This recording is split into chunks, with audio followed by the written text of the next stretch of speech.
হয়ে গেল। তুমি আর আমার প্রশংসা করো না আগের মতো, একটু প্রশংসা করো।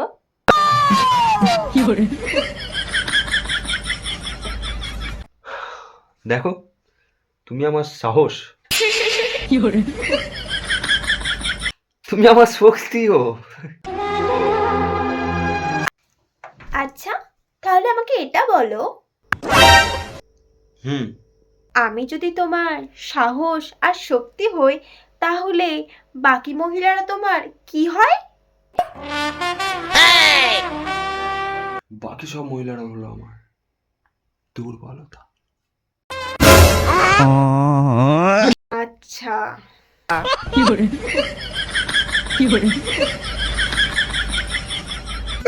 তবে রে, তুই তো আজকে গেলি।